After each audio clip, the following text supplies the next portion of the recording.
Konten, jadi saya pengen cerita dikit. Jadi tadi kan kalau Bapak bilang kan foundernya memang 2 orang ya, Pak Erto sama Michael, suami saya.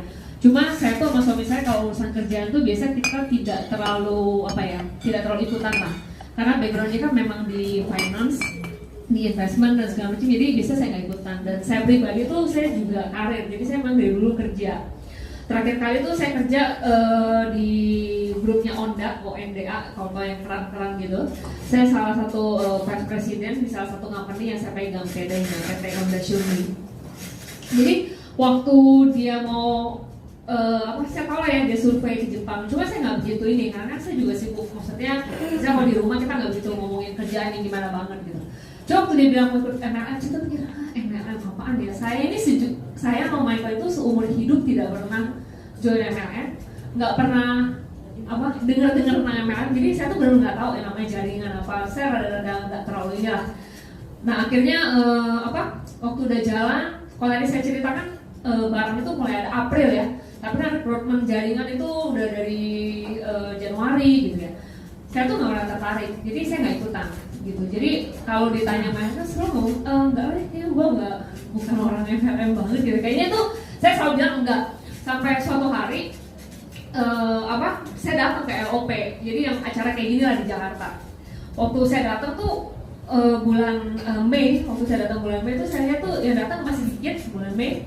Terus saya tuh dengar kesaksian satu orang ceritanya. Saya tuh dengar kesaksian satu orang ibu-ibu, namanya tuh Bu Yani. Dia udah ikut ke Jepang juga. Jadi dia itu suaminya salah satu direktur obat batuk laserit. Jadi dia tuh punya sakit tumor di tulang belakang. Jadi dia tuh hidupnya 4 tahun sudah pakai morfin, udah ke Amerika. Tiap hari tuh minum painkiller, udah bisa 4 tahun itu minum obat tidur yang keras banget.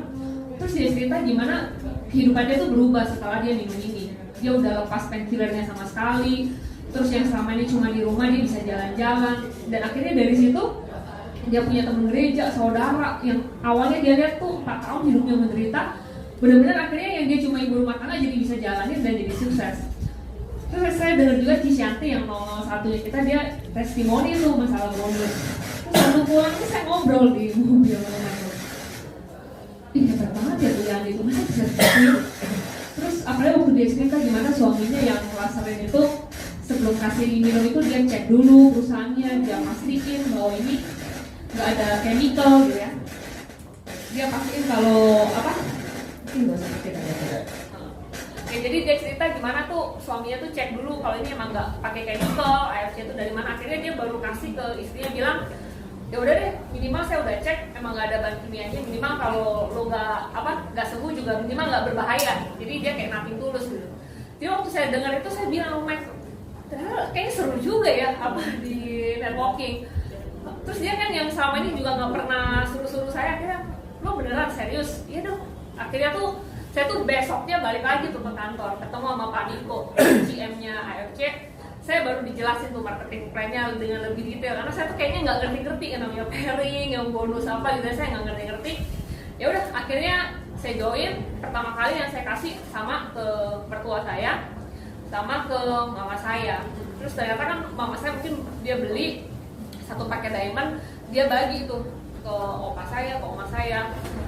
Itu tuh bener-bener abis itu saya kan pikir kasih, saya coba bilang minum ya, saya pun nggak percaya lagi minum atau enggak gitu ya. Abis itu tuh sampai mama saya bisa telepon, dia bilang, yang lo kasih tuh apa ya kemarin? Kenapa? Itu si oma tuh ya yang udah memang susah jalan, udah kalau bangun dari tempat tidur tuh gak bisa sendiri, itu tuh tiba-tiba bisa.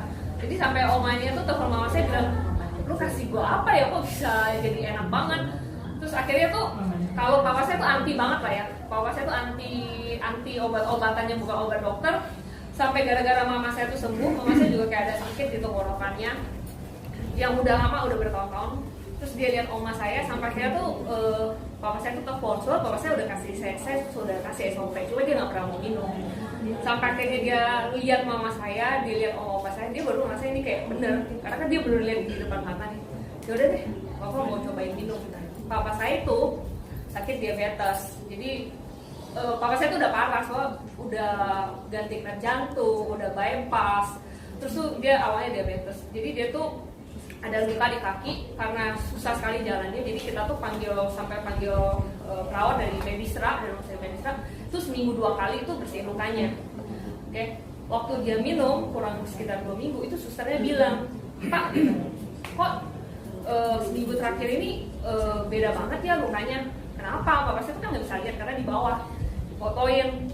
Kalau orang luka diabetes itu kan makin darahnya seger makin bagus. Karena kalau nggak tuh kayak putih-putih gitu loh. Jadi dibuangin tuh jadi jaringannya mati. Nah itu dia bilang seminggu ini darahnya seger banget. Terus dia bilang kan nunggu nutup ya, nunggu jaringannya tumbuh. Dia bilang seminggu terakhir ini juga yang paling cepat numbuh tuh dagingnya. Jadi difotoin, dia kirim, Sepi, lihat nih, luka papa darahnya seger banget, kayak daging merah seger gitu. Terus si susternya bilang nih kayaknya jaringannya nih selama itu udah pengobatan hampir setengah tahun ya Bapak Ibu ya. Kayak setengah tahun ini seminggu ini kok progresnya cepat banget. Jadi dari situ tuh papa saya kan habis barang juga ya, selalu teleponin saya bahwa ini jangan sampai ya, kirimin dulu satu dus nanti nggak punya spek nggak ada apa. Jadi ya udah, jadi dari situ Bapak Ibu, jadi saya awalnya nggak pernah main-main sama sekali gitu ya, nggak tahu cara nawarinnya gimana, dan sebetulnya saya juga nggak pernah tuh nawarin orang banget. Tapi ya itu akhirnya kayak oma saya pakai, tetangganya lihat mau ikutan. Jadi kayak dari papa saya tuh, tante saya yang dokter yang benar-benar lihat, kok luka lu sekarang seger banget, jadi ikutan. Jadi ya udah dari situlah akhirnya ternyata saya juga bisa jalanin gitu sih. Thank you.